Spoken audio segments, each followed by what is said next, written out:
Classroom एक बार फिर से आप सभी का स्वागत है। Final exam 2025 class 11 political science जो 18 और 19 फरवरी को होने वाले हैं। इस सिंगल वीडियो में मैं आप सभी के लिए उन सभी क्वेश्चन का सॉल्यूशन लेकर आया हूं जहां से क्वेश्चन पूछे जाने की पूरी संभावना है। अगर अभी तक आपने पॉलिटिकल साइंस में कुछ भी कवर नहीं किया है और आपको लग रहा है कि फाइनल एग्जाम की प्रिपरेशन कैसे करें, कौन से क्वेश्चन की तैयारी करें, किस क्वेश्चन को छोड़ें, क्योंकि सिलेबस बहुत ज्यादा है, तो ऐसे में आप इस सिंगल वन शॉर्ट वीडियो को जो है कवर कर सकते हैं, एंड तक देख सकते हैं। और इस वीडियो को देखने के बाद आप पॉलिटिकल साइंस में 100% नंबर लाने की पूरी आपकी संभावना रहेगी। आप 100% नंबर ला सकते हैं। सो एंड तक जरूर देखिएगा। वीडियो को शुरू करने से पहले अगर आप सभी लोग इस चैनल में पहली बार विजिट कर रहे हैं तो चैनल को जरूर सब्सक्राइब कीजिएगा, बेल आइकन को भी प्रेस कर लें। तो बात कर लेते हैं क्लास 11 पॉलिटिकल साइंस के उन सभी क्वेश्चंस की जहां से इस बार आपके क्वेश्चन आने वाले हैं 18 और 19 फरवरी, चाहे आप मॉर्निंग शिफ्ट के बच्चे हो या इवनिंग शिफ्ट के बच्चे हैं, उन सभी के लिए। तो सबसे पहले क्वेश्चन की अगर हम सॉल्यूशन करें तो पहला है कि भारतीय संविधान कब लागू किया गया। तो भारतीय संविधान कब लागू किया गया, तो देखिए भारतीय संविधान लागू कब किया गया। तो भारतीय संविधान लागू किया गया था 26 जनवरी 1950 को। ठीक है, तो 26 जनवरी 1950 को भारतीय संविधान लागू किया गया। कब लागू किया गया? 26 जनवरी 1950 को। 9 दिसंबर 1946 को क्या हुआ था? तो 9 दिसंबर 1946 को भारतीय संविधान सभा की पहली बैठक थी। क्या थी? भारतीय संविधान सभा की पहली बैठक हुई थी। 15 अगस्त 1947 को हमारा देश आजाद हुआ था और 24 नवंबर 1949 भारतीय संविधान सभा की अंतिम बैठक थी। क्या थी? अंतिम बैठक। ठीक है, इसी प्रकार से क्वेश्चन आपके एग्जाम में देखे जा सकते हैं। जो भारतीय संविधान सभा की पहली मीटिंग थी उसके अध्यक्ष कौन थे? तो अध्यक्ष थे डॉक्टर सच्चिदानंद सिन्हा। डॉक्टर सच्चिदानंद सिन्हा पहली मीटिंग के अध्यक्ष थे संविधान सभा के, वो अस्थायी अध्यक्ष थे। उसके बाद 11 दिसंबर 1946 को जो भारतीय संविधान सभा की दूसरी बैठक हुई तो उसकी अध्यक्षता करने वाले जो व्यक्ति थे, जो नेता थे, वो थे डॉक्टर राजेंद्र प्रसाद। ठीक है, डॉक्टर राजेंद्र प्रसाद। और ये भारतीय संविधान सभा के परमानेंट अध्यक्ष रहे, स्थायी अध्यक्ष रहे। तो इस प्रकार से आपके पेपर में सवाल पूछा जाता है। उद्देश्य प्रस्ताव किसने पेश किया?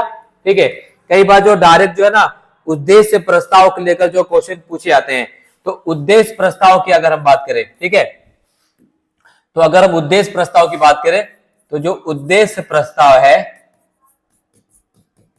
वो कब पेश किया गया? 13 दिसंबर 1946 को और 22 जनवरी 1947 को इस उद्देश्य प्रस्ताव को सर्वसम्मति से पास कर दिया गया। और पास कर दिया गया किसके द्वारा? संविधान सभा द्वारा। पेश करने वाले थे वो थे पंडित जवाहरलाल नेहरू। ठीक है, उद्देश्य प्रस्ताव पास कर जो पेश करने वाले नेता थे वो पंडित जवाहरलाल नेहरू थे। इसी प्रकार से कई बार जो है प्रारूप समिति के अध्यक्ष से क्वेश्चन पूछता है, वो थे डॉक्टर बी आर अंबेडकर। ठीक है, तो डॉक्टर बी आर अंबेडकर प्रारूप समिति के अध्यक्ष थे। प्रारूप समिति में 7 सदस्य थे और 7 सदस्यों में से हेड कौन थे? Doctor B R Ambedkar. कुछ इस प्रकार से सवाल आपके एग्जाम में आएंगे इससे संबंधित। अगला क्वेश्चन देख सकते हैं। अगला क्या है कि संविधान सभा के सदस्यों को चुनाव हुआ। तो संविधान सभा का सदस्यों को चुनाव कैसे किया गया? तो संविधान सभा के सदस्यों को चुनाव किया गया किसके द्वारा? 1935 में स्थापित प्रांतीय विधानसभाओं के सदस्यों के द्वारा। राइट, यहां से कई बार जो है डायरेक्ट सवाल पूछा गया है।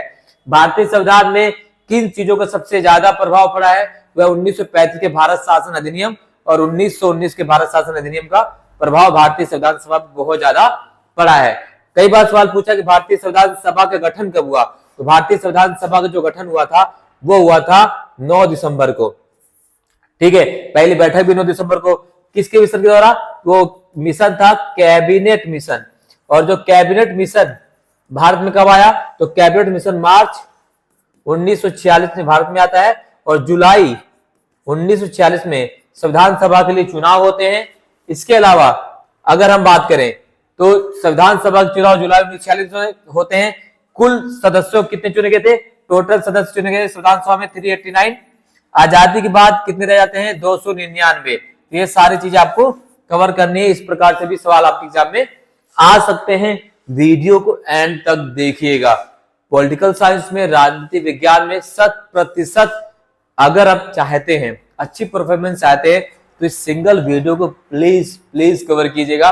बहुत मेहनत से तैयार की गई है और आपने इसमें अपना 100% दिया है और आपको भी 100% देना, तो एंड तक जरूर देखिएगा। 1 से 1.5 घंटे आप इस वीडियो को देख सकते हैं। पूरा की पूरी आप जो है सिलेबस कवर हो जाएगा आप सभी का। ठीक है, हम कोशिश करेंगे कि कम से कम समय आप सभी का ले, क्योंकि कम समय में ज्यादा क्वेश्चन आप सभी को बताने की पूरी कोशिश कर रहे हैं। अगला सवाल है कि अंतिम रूप से पारित भारतीय संविधान पर कितने सदस्यों ने हस्ताक्षर किए? तो अंतिम रूप से पारित भारतीय संविधान सभा में जितने सदस्यों ने हस्ताक्षर किए वो थे 284 सदस्यों ने अंतिम रूप से हस्ताक्षर किए। संविधान सभा के लिए सदस्यों का चुनाव कितना हुआ था? तो चुनाव हुआ था 389। आजादी बाद कितने रह गए? 299। और सिग्नेचर कितने किए? 284 लोगों ने। ठीक है, इस प्रकार के सवाल आपके एग्जाम में आते हैं। न्यायिक पुनरावलोकन की शक्ति और न्यायपालिका की स्वतंत्रता का जो प्रावधान है किस देश से लिया गया है? तो न्यायिक पुनरावलोकन और न्यायपालिका के जो स्वतंत्रता का प्रावधान है वो हमने अमेरिका के संविधान से लिया है। फ्रांस के संविधान से क्या लिया है? तो यहां से हमने स्वतंत्रता, समानता और बंधुत्व को लिया है। क्या लिया है? स्वतंत्रता, समानता, बंधुत्व को लिया है। ठीक है, फ्रांस के संविधान से। आयरलैंड के संविधान से हमने किया है डीपीएसपी, राज्य के नीति के निर्देशक तत्व जो है हमने आयरलैंड से लिया है। और भारतीय संविधान के भाग 4 में है अनुच्छेद 36 से 51 तक में भारत के जो है राज्य के नीति निर्देशक सिद्धांतों लिया गया है। कनाडा के संविधान से हमने क्या लिया? संघवाद, फेडरलिज्म। तो हमने कहां से? कनाडा के संविधान से फेडरलिज्म लिया है। इसी प्रकार से अगर और चीजों की बात करें और हमने क्या क्या और किन किन देशों से लिया है, यहां से आपके सवाल पेपर में आते हैं, तो वो भी देख लेते हैं। ब्रिटेन के संविधान से हमने क्या लिया है? तो ब्रिटेन से हमने संसदीय शासन प्रणाली क्या लिया है? संसदीय शासन प्रणाली। कहां से लिया हमने? ब्रिटेन से। इसी प्रकार से अगर हम बात करें यूएस से, अमेरिका से और क्या लिया है? तो मौलिक अधिकार, अमेरिका से मौलिक अधिकार लिया है। और जर्मनी से राष्ट्रपति का शासन, जर्मनी से राष्ट्रपति जो शक्तियां हैं, राष्ट्रपति के पास जो शक्तियां वो जर्मनी से लिया है। राइट। अफ्रीका के संविधान से हमने क्या लिया है? तो संशोधन जो है संविधान में वो हमने अफ्रीका के संविधान से लिया है। इस प्रकार के सवाल आपके पेपर में आ सकते हैं। रूस के संविधान से हमने क्या लिया है? तो रूस के संविधान से हमने कर्तव्य लिए हैं। क्या लिए हैं? कर्तव्य लिए हैं। और न्याय, कौन कौन से न्याय? सामाजिक, आर्थिक और राजनीतिक जो न्याय है हमने रूस के संविधान से लिया है। तो इस प्रकार के सवाल आपके एग्जाम में डायरेक्ट पूछे जा सकते हैं।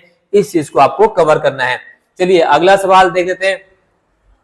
मोतीलाल नेहरू समिति ने अधिकारों के एक घोषणा पत्र की मांग कब उठाई? तो मोतीलाल नेहरू समिति ने अधिकारों के एक घोषणा पत्र की मांग कब रखी थी?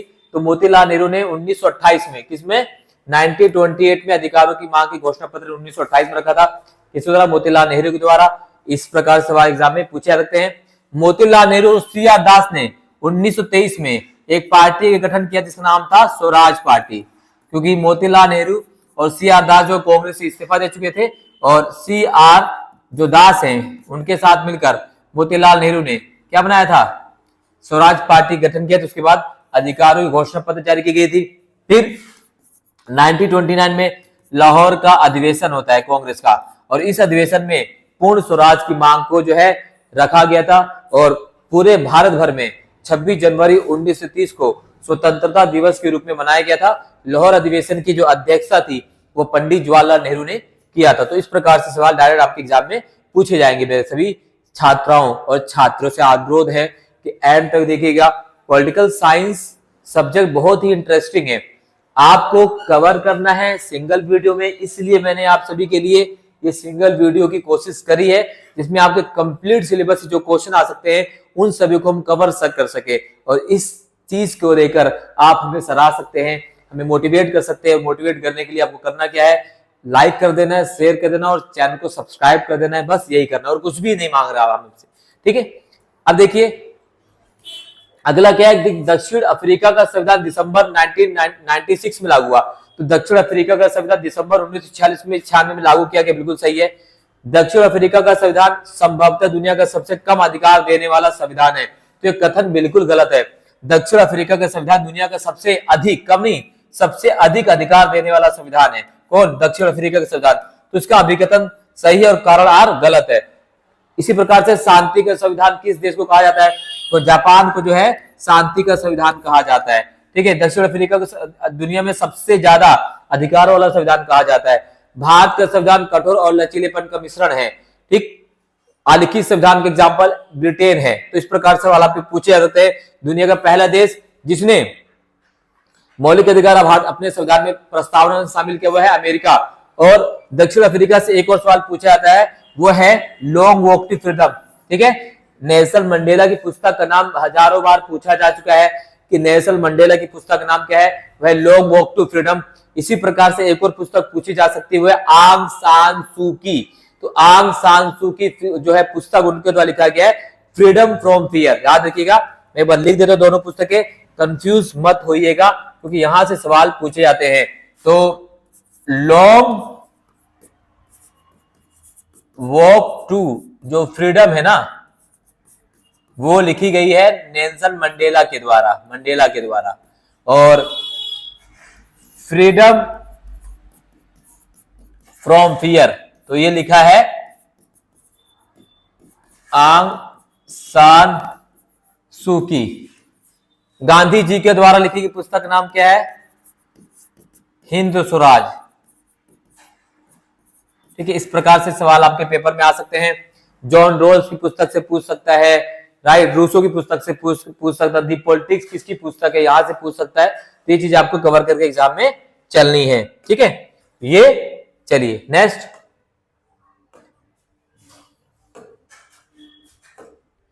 ठीक है। तो सेकंड को अब देखते हैं, क्वेश्चन नंबर जो है 7। तो क्वेश्चन नंबर 7 क्या है, यहां देख कवर कर लेते हैं क्वेश्चन नंबर 7 के बारे में कि प्रत्यक्ष लोकतंत्र में नागरिक रोजमर्रा के फैसले और सरकार चलाने में सीधे भाग लेते हैं और ये प्रत्यक्ष लोकतंत्र के उदाहरण माने जाते हैं। तो प्रत्यक्ष लोकतंत्र क्या होता है? जिसमें डायरेक्ट जनता जो अपने कैंडिडेट को चूज करती है और उसमें सामने से ही फैसला लिया जाता है, और ये उदाहरण है प्रत्यक्ष लोकतंत्र की। अगर हम बात करें तो प्रत्यक्ष लोकतंत्र का जो सबसे बेस्ट एग्जाम्पल वह है प्राचीन यूनान के नगर राज्य, ठीक है। वर्तमान में अगर हम प्रत्यक्ष लोकतंत्र की बात करें तो स्विट्जरलैंड जो है, ठीक है, स्विट्जरलैंड में प्रत्यक्ष लोकतंत्र वर्तमान में स्थित है। छुआछूत की प्रथा असमानता का सबसे भद्दा रूप है, इससे किस अधिकार के अंतर्गत समाप्त किया गया है? तो यहां देख सकते हैं क्वेश्चन क्या है कि छुआछूत की प्रथा असमानता का सबसे भद्दा रूप है, इसे किस अधिकार के अंतर्गत जो है समाप्त किया गया है? तो छुआछूत का जो भद्दा असमानता रूप है उसे किस अधिकार के माध्यम से समाप्त किया गया है? तो है शोषण के विरुद्ध। क्या है? शोषण के विरुद्ध अधिकार, ठीक है। और यह अधिकार कहां दिया गया? अनुच्छेद 17 में, ठीक है। समानता का अधिकार यह अनुच्छेद 14 से 18 तक है और उसी में अनुच्छेद 17 में शोषण के, माफ कीजिएगा, शोषण के विरुद्ध अधिकार जो है वो 23 और 24 में है, ठीक है। इस पर मिस्टेक होगी, 23 और 24 में। तो असमानता जो सबसे भद्दा रूप है उसमें समानता के अधिकार के माध्यम से दूर किया गया, जो अनुच्छेद 14 से 18। अनुच्छेद 14 समानता के अधिकार की बात करता है। अनुच्छेद 15 धर्म और लिंग के तरफ भेदभाव की समाप्ति की बात करता है। 16 सरकारी जो है समान कार्य के लिए समान वेतन की बात करता है। 17 अस्पृश्यता के अंत की बात करता है। 18 उपाधियों की अंत की बात करता है। तो इसमें ये जिसको समाप्त कर दिया गया है। स्वतंत्रता का अधिकार जो है अनुच्छेद 19 से लेकर 22 तक में दिया गया है। शिक्षा और संस्कृति का अधिकार जो है ये 25 से 28 तक में यहां से दिया गया है। तो ये सारी चीजें कवर की जाती है, एग्जाम में यहाँ से क्वेश्चन पूछे जाते हैं। अगले देखिए, जब न्यायालय को लगता है कि कोई व्यक्ति ऐसे पद पर नियुक्त हो गया है जिस पर उसका कोई कानूनी हक नहीं है, तब न्यायालय उसे किस आदेश के द्वारा पद पर कार्य करने से रोक सकता है? तो वह है अधिकार परीक्षा। ठीक है, तो अधिकार परीक्षा, निषेध, बंदी प्रकृति की शिकल। तो अगर हम बात करें, जब न्यायालय को लगता है कि कोई व्यक्ति ऐसे पद पर नियुक्त हो गया है जिस पर उसका कोई कानूनी हक नहीं है, तब न्यायालय उसे किस आदेश के द्वारा पद पर कार्य करने से रोक सकता है।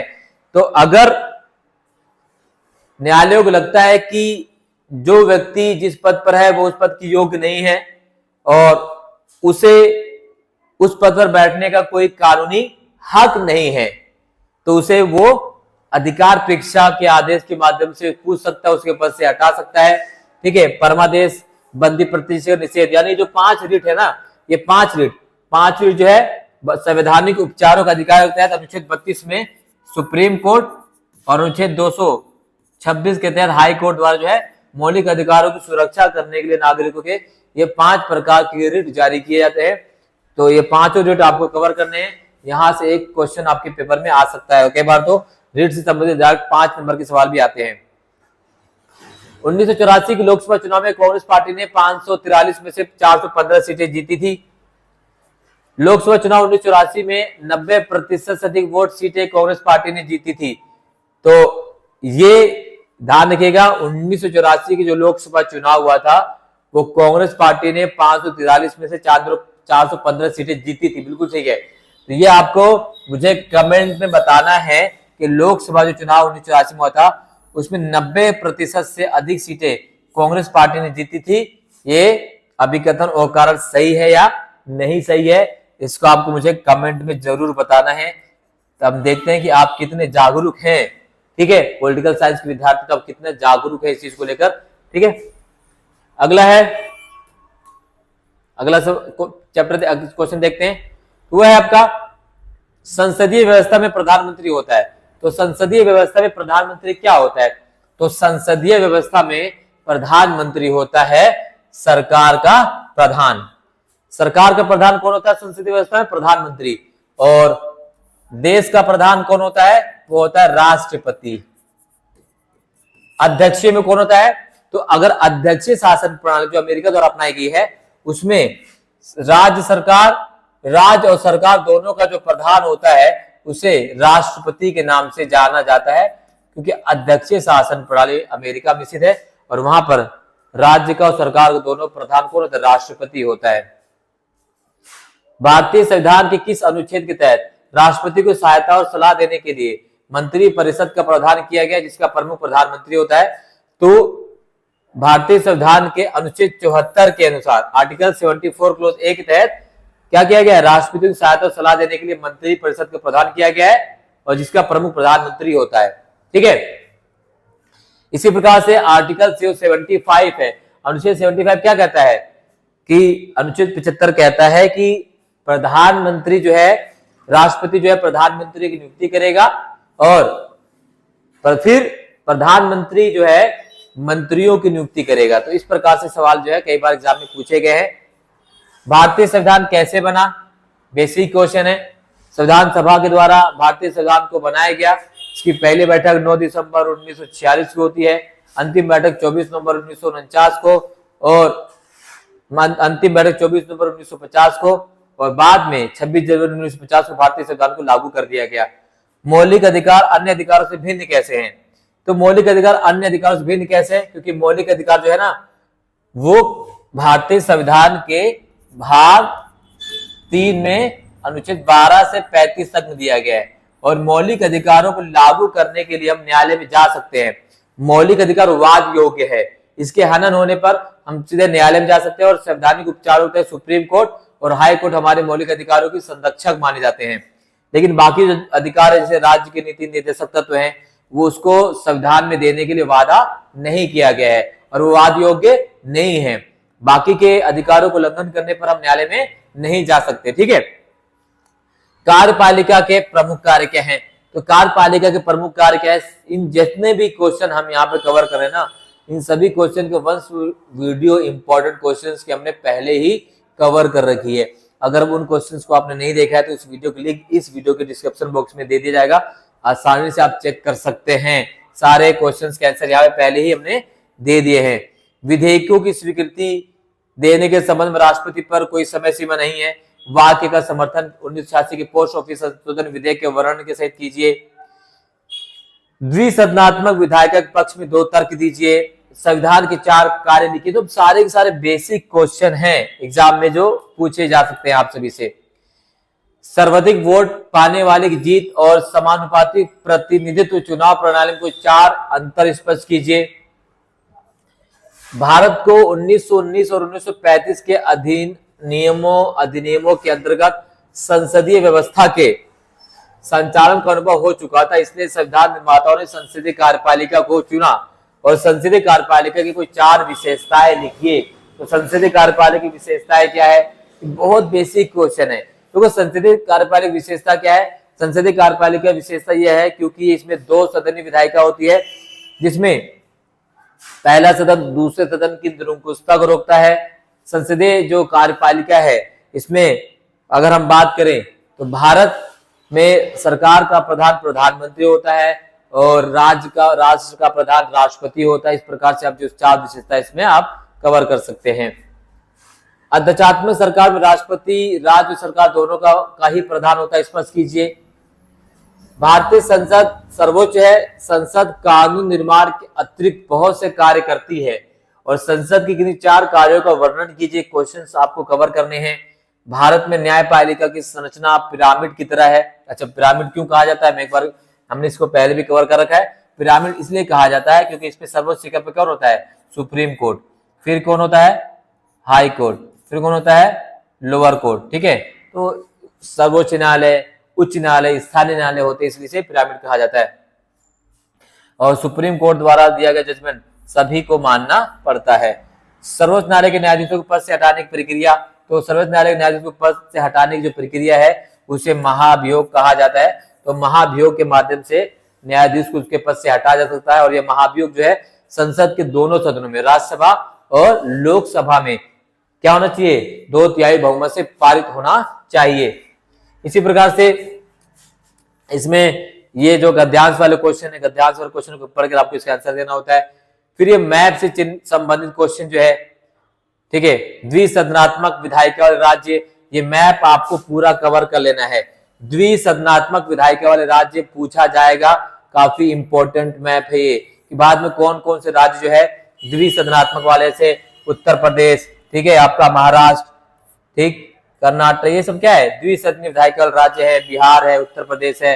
तो ये क्या है? वर्तमान में जितने भी द्विसदनात्मक विधायिका वाले राज्य है उनके बारे में आपको पता होना चाहिए। फिर यहां पर जो है कार्टून से, ये भी कार्टून काफी इंपॉर्टेंट है, मस्ट डू कार्टून है, ये बहुत बार पूछा गया है। उपयुक्त कार्टून में हाथी को किसका प्रतिनिधित्व करते हुए दिखाया गया है?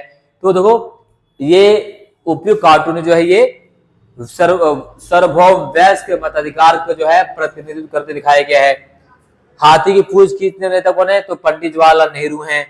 सार्वभौम वयस्क मताधिकार को स्पष्ट कीजिए। तो सार्वभौम वयस्क मताधिकार का मतलब होता है भारत का प्रत्येक नागरिक जिसकी उम्र 18 वर्ष या उससे अधिक है उसे मत देने का अधिकार है और उसे उसके साथ जाति, धर्म, लिंग, धर्म कोई भेदभाव नहीं किया जाएगा। ठीक है, इसी प्रकार से अगर यहां देख सकते हैं जो क्वेश्चन पूछा जाता है 6 नंबर वाले, भारतीय संविधान की रचना ब्रिटिश मंत्रिमंडल की किस समिति द्वारा प्रस्तावित की गई? भारतीय संविधान उधार लिए गए सिद्धांतों का थैला है, काफी इंपॉर्टेंट है 6 नंबर क्वेश्चन के लिए। धार्मिक स्वतंत्रता के अधिकार को लोकतंत्र के प्रतीक के आधार माना जाता है। मौलिक अधिकार एवं राज्य के नीति निर्देशक सिद्धांतों को 3 अंतर लिखिए। तो मौलिक अधिकार भारतीय संविधान के भाग 3 में दिया गया है। राज्य के नीति निर्देशक सिद्धांत भारतीय संविधान के भाग 4 में दिया गया है। ठीक है, मौलिक अधिकार हमने अमेरिका के संविधान से लिया है। राज्य के नीति निर्देशक जो सिद्धांत हमने आयरलैंड के संविधान से लिया है। मौलिक अधिकार जो है भारतीय संविधान के भाग जो है अनुच्छेद 12 से 35 तक में इसका वर्णन किया गया है और राज्य के नीति निर्देशक सिद्धांतों का भारतीय संविधान में 36 से 51 तक इसका वर्णन किया गया है। तो ये सारी चीजें आपको कवर कर लेनी है। ठीक है, चुनाव और लोकतंत्र एक ही सिक्के के 2 पहलू हैं। इस कथन को समझाते हुए लोकतंत्र में चुनाव के महत्व को समझाइए। सर्वोच्च न्यायालय के किन्हीं 3 क्षेत्रों को वर्णन कीजिए और भारतीय संविधान में न्यायपालिका को किस प्रकार स्वतंत्र बनाया गया है, किन्हीं 3 बिंदुओं को उल्लेख कीजिए। ये सभी क्वेश्चंस हमने बार बार रिपीट किए हैं, बहुत इजी क्वेश्चन है। इन सभी क्वेश्चंस के जो आंसर है उसका लिंक जो है डिस्क्रिप्शन बॉक्स में पहले दिया गया है, उस चीज को आपको कवर कर लेना है। अगला जो क्वेश्चन है यहाँ देखिए, सही विकल्प से क्वेश्चन बनाया गया कि भाई काल क्रम के अनुसार आपको क्या करना है, इसको व्यवस्थित करना है। तो इसमें भारतीय संविधान अपनाया गया, ठीक है, भारतीय संविधान अपनाया गया था, कब बनाया गया था, अपनाया गया था 26 नवंबर 1949 को। संविधान की पहली बैठक हुई थी 9 दिसंबर 1946 को। संविधान लागू कब किया गया, 26 जनवरी 1950 को। भारत को आजादी मिली 15 अगस्त, ठीक है, 15 अगस्त 1947 को। तो इसको कालक्रम के आधार पर आपको व्यवस्थित कर देना है। ऐसे क्वेश्चंस आपको पेपर में देखने को मिलेंगे। इसके साथ साथ आपसे पूछ सकता है कि कैबिनेट मिशन भारत में कब आया, तो मार्च 1946 को आया। फिर बोलेगा चुनाव कब हुए, तो जुलाई 1946 में चुनाव हुए। क्रिप्स मिशन कब आया, तो क्रिप्स मिशन जो है 1942 को भारत में आया था। इस प्रकार से आपसे अधिकार से संबंधित, डेट तिथि से संबंधित क्वेश्चन पूछे जा सकते हैं। ये चीज आपको कवर करके चलनी है। अगला है कि निम्नलिखित में से किस मामले में न्यायालय ने कहा कि संविधान की कुछ बुनियादी विशेषताएं हैं और इन्हें संसद द्वारा नहीं बदला जा सकता है। तो कौन सा मामला है जिसमें भारतीय संविधान की बुनियादी नियमों को बदलने के लिए संसद ने साफ तौर से मना कर दिया, तो वो है आपका केशवानंद भारतीवाद, ठीक है। केशवानंद भारती मामले में संसद ने क्या कहा, केशवानंद भारती मामले में 1973 में जो केशवानंद भारती विवाद आया था, इसमें संसद ने कहा, माफ के सुप्रीम कोर्ट ने कहा कि सुप्रीम कोर्ट ने क्या कहा कि संसद जो है भारतीय संविधान में बदलाव कर सकती है, लेकिन मूल तत्वों को छोड़कर। किसको छोड़कर, मूल तत्वों को। और मूल तत्व क्या होंगे ये खुद संसद डिसाइड करेगी, ठीक है। तो इस मामले में तय किया गया। तो मिनर्वा, और इस मामले को गोलकनाथ वाद जो मामला था, सुप्रीम कोर्ट ने इस मामले में कहा कि भाई संसद को मौलिक अधिकार में परिवर्तन करने का कोई अधिकार नहीं। यानी सुप्रीम कोर्ट ने अपने पिछले जजमेंट को पलटते हुए ये कहा कि संसद जो है संविधान में परिवर्तन कर सकती है, परंतु मूल तत्वों को छोड़कर। वो बताया गया कब, केशवानंद भारती वाद में। और संविधान में जो संशोधन करने की जो प्रवृत्ति है वो 3 प्रकार की, वो कौन सी मैं आपको क्लियर करता हूं। भारतीय संविधान में जो अनुच्छेद 368 है, उसके तहत भारतीय संविधान में 3 प्रकार से संशोधन किए जा सकते हैं संसद के द्वारा। पहला है वो है साधारण बहुमत के द्वारा, साधारण बहुमत। दूसरा विशेष बहुमत। तीसरा विशेष प्लस में आधे से अधिक राज्यों की सहमति से, ठीक है। तो इस तरीके से संविधान में अनुच्छेद 368 के तहत 3 प्रकार से संशोधन किए जा सकते हैं, ठीक है। तो पहला साधारण, दूसरा विशेष और तीसरा विशेष प्लस में आधे से अधिक राज्यों की सहमति से। तो ये चीजें आपको कवर करने एग्जाम में इस प्रकार से क्वेश्चन पूछे जा सकते हैं। भारत में लोकसभा चुनाव के लिए उम्मीदवार के खड़े होने की न्यूनतम आयु क्या है, तो लोकसभा में चुनाव में खड़े के लिए उम्मीदवारों की न्यूनतम आयु कितनी है, वो है 18 वर्ष लोकसभा के लिए। राज्यसभा के लिए 30 वर्ष और स्थानीय शासन के लिए 21 वर्ष, ठीक है। मतदान की आयु 18 वर्ष, राष्ट्रपति के लिए 35 वर्ष, प्रधानमंत्री के लिए 25 वर्ष, ठीक है। इस प्रकार से सवाल आपके एग्जाम में पूछे जा सकते हैं। भारत में मतदान की आयु पहले कितनी थी, मतदान के पहले 21 वर्ष थी, घटाकर कितना कर दिया गया, 18 वर्ष। कब कर दिया गया, 1989 में। किस संशोधन के द्वारा, 86वें संविधान संशोधन के द्वारा, ठीक है। निम्नलिखित प्रश्न में कथन है के बाद कारण आ रहा है, इन्हें पढ़िए और उत्तर के रूप में उचित विकल्प के साथ इसका जो है आपको क्या करना है, बताना है। 38वां, 39वां और 42वां संशोधन अब तक के सबसे विवादास्पद संशोधन में से एक रहा है, बिल्कुल सही है। इसके द्वारा संविधान के कई महत्वपूर्ण बुनियादी बदलाव करने की मांग की गई, ये भी बिल्कुल सही है। तो कथन और कारण बिल्कुल भी सही है, लेकिन ये व्याख्या नहीं करता है, ठीक है। अगला, ठीक है। तो यहां पर देख सकते हैं निम्नलिखित में से भारत में चुनाव का पर्यवेक्षण किसके द्वारा किया जाता है। भाई चुनाव का पर्यवेक्षण कौन करता है, जो चुनाव का पर्यवेक्षण करता है भारत का मुख्य चुनाव आयुक्त। कौन करता है, भारत का मुख्य चुनाव आयुक्त। परिसीमन कौन करता है? तो परिसीमन करता है परिसीमन आयोग, और दोनों नियुक्ति कौन करता है? राष्ट्रपति। ठीक है, इस प्रकार से आपके एग्जाम में सवाल पूछे जाएंगे। जिन संविधान में संशोधन करना बहुत कठिन होता है उन्हें डैश संविधान के रूप में वर्णित किया जाता है। जिन संविधान में संशोधन करना बहुत कठिन होता है उसे कठोर संविधान के रूप में वर्णित किया जाता है। भारत का संविधान क्या है? लचीला और कठोर का मिश्रण है। हमारा क्या है? लचीला भी प्लस में कठोर भी है। ठीक है, कुछ अलगाववादी आंदोलन जो है, तो अलगाववादी आंदोलन सिंपल है, यहां से बहुत प्रकार से क्वेश्चन पूछे जाते हैं। ठीक है, तमिल क्या है? श्रीलंका। कुर्द क्या है? तुर्की। बास क्या है? आपका उत्तरी स्पेन। और क्यूबाइकस क्या है? कनाडा। तो इस प्रकार से आपको मिलान करने हैं। इस प्रकार के आंदोलन जो है आपके पेपर में पूछे जा सकते हैं। फिर देखिए 18वीं शताब्दी में किन क्रांतिकारियों ने जमींदारों, सामंतों, अभिजात वर्ग और राजशाही के खिलाफ विद्रोह करने के लिए स्वतंत्रता, समानता और भाईचारे के नारे का प्रयोग किया था? तो भाई स्वतंत्रता, समानता और भाईचारे के नारे का प्रयोग किया गया था फ्रांसीसी क्रांतिकारियों के द्वारा। ठीक है, सामाजिक, आर्थिक और राजनीतिक न्याय का प्रयोग किया गया था रूसी क्रांतिकारियों द्वारा। तो इस प्रकार से किया गया। अधिकारों की मांग की गई थी भारतीयों द्वारा। डैश 19वीं सदी के एक महत्वपूर्ण विचारक थे जिन्होंने तर्क दिया कि गहरी असमानता का मूल कारण निजी स्वामित्व होता है।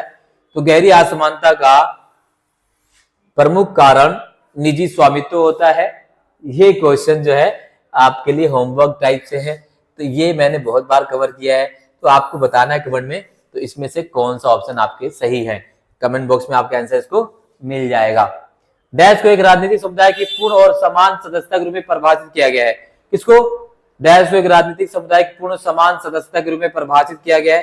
तो ध्यान रखिएगा, तो राष्ट्रवाद, धर्मनिरपेक्षता, पूंजीवाद या समाजवाद। तो समाजवाद को राजनीतिक समुदाय की पूर्ण और समान सदस्यता को परिभाषित किया गया है, या राष्ट्रवाद को? इसका सही आंसर है राष्ट्रवाद को। अगला, यहां भी विकल्प दिया गया है, कथन और करण वाले क्वेश्चन है। अक्सर स्थानीय लोगों के बीच अन्य राज्य या देश के श्रमिकों के खिलाफ प्रतिरोध पैदा होता है। बिल्कुल ठीक।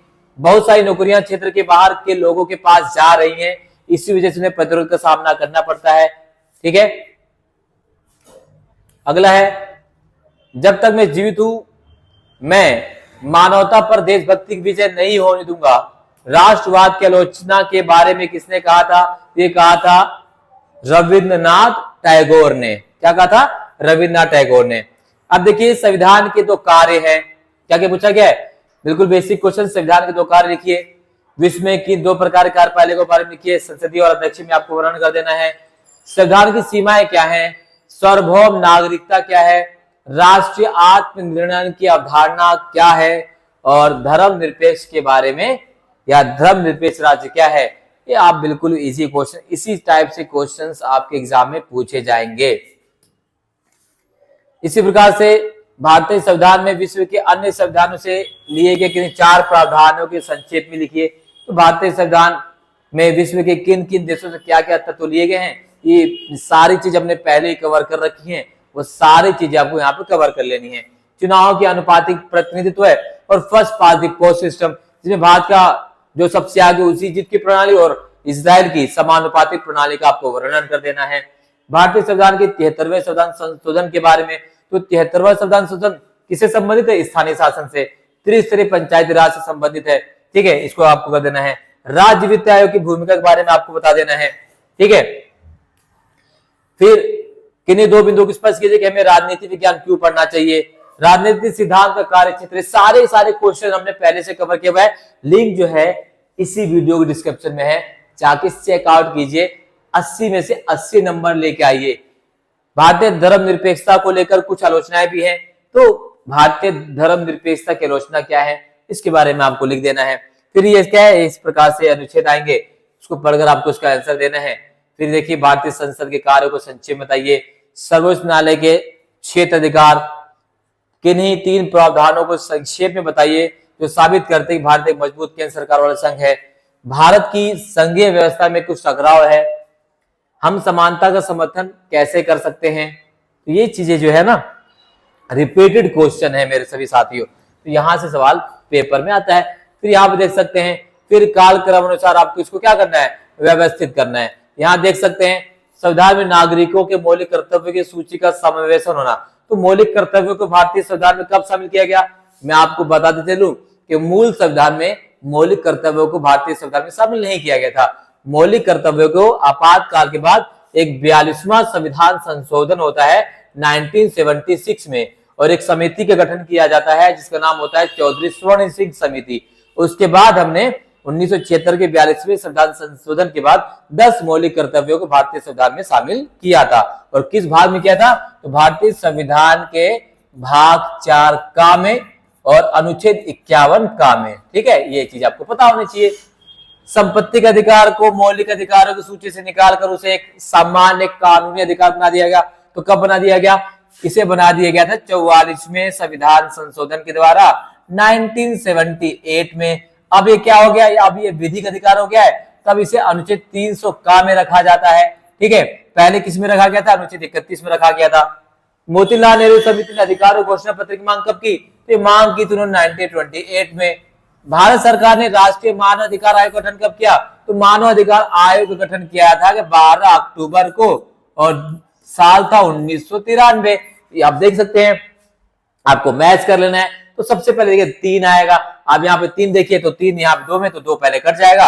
अब देखते हैं सबसे पहले 3 आएगा, फिर देख लेते क्या आएगा, फिर आएगा आपका 1, 3 के बाद 1 है कहां, तो वो ये आप यहाँ है। इस तरह से आपका डी आंसर हो जाएगा। क्लियर, ऐसे क्वेश्चन आपके एग्जाम में पूछे जाएंगे। फिर नीचे दिए गए संविधान के प्रावधानों में से उस प्रावधान की पहचान कीजिए जो संविधान सभा में लगभग बिना किसी वाद विवाद के पास हो गया हो। तो संविधान सभा में बिना वाद विवाद के पास होने वाला बिल कौन सा था, तो संविधान सभा में बिना वाद विवाद के पास होने वाला बिल है वो सिंपल है। यहां पर देखिए न्यायपालिका की शक्तियां हैं, केंद्र राज्य संबंध है, मौलिक अधिकार है और सार्वभौम वैश्विक मताधिकार है। तो सिंपल है, सार्वभौम वैश्विक मताधिकार। भारत में राज्य के सदस्यों के चुनाव में किस चुनाव प्रणाली का प्रयोग किया गया है, तो भारत में राज्यसभा के सदस्यों के चुनाव के लिए जिस चुनाव प्रणाली का प्रयोग किया गया है वो है एकल संक्रमणीय मत प्रणाली। क्या है, एकल संक्रमणीय मत प्रणाली। निर्वाचन आयोग को उसके पद से कार्यकाल पूर्ण होने से पहले भारत का देश हटा सकता है। तो निर्वाचन आयोग को उसके पद से हटाने का अधिकार किसके पास है, तो सिंपल है, वह है राष्ट्रपति के पास। राष्ट्रपति नियुक्त करता है, जो पद पर बैठाएगा वही पद से हटाएगा भी। सिंपल सा क्वेश्चन है। इस प्रकार से क्वेश्चन आपको देखने को मिल जाएंगे। चुनाव संबंधी जो बातें हैं वो निश्चित 324 में की गई हैं। ठीक है, सूची और एक सूची 2 को मिलाना है। मिलान करना आप देख सकते हैं क्या है, संघ और राज्यों के बीच विषयों का निपटारा। तो संघ और राज्यों के बीच जो विषय है उसका निपटारा।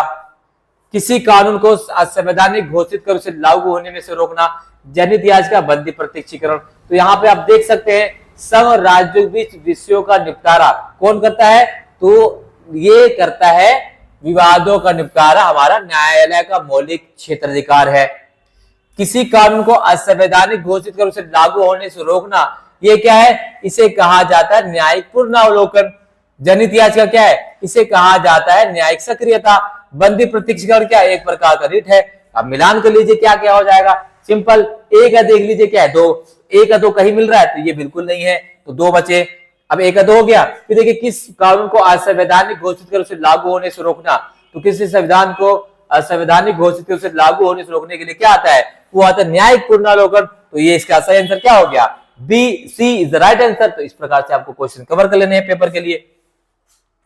अगला कथन और कारण दिया गया है। ये देखिए कथन क्या है कि राजनीति किसी भी समाज का महत्वपूर्ण और अविभाज्य अंग है। बिल्कुल, राजनीति किसी भी समाज का महत्वपूर्ण और अविभाज्य अंग है ही। फिर देखिए राजनीतिक संगठन और सामूहिक निर्णय के किसी ढांचे के बगैर कोई समाज जिंदा नहीं रह सकता। बिल्कुल नहीं रह सकता, क्योंकि राजनीति बहुत जरूरी है। तो कथन और कारण बिल्कुल सही है, कथन भी सही, कारण भी सही है। राज्यसभा का पदेन अध्यक्ष कौन होता है, तो राज्यसभा का पदेन अध्यक्ष होता है उपराष्ट्रपति। वर्तमान में उपराष्ट्रपति का नाम क्या है, कमेंट बताइए, नहीं बताइए। वर्तमान में जो है वर्तमान में हमारे उपराष्ट्रपति कौन है, ठीक है, राष्ट्रपति के नाम बता दीजिएगा। स्वतंत्रता मानव मात्र का मौलिक अधिकार है। आधुनिक काल में कथन सबसे पहले किसने कहा, तो स्वतंत्रता मानव मात्र का मौलिक अधिकार है। इस कथन को सबसे पहले किसने कहा है आधुनिक काल में, तो कहा गया है किसके द्वारा, रूसो के द्वारा।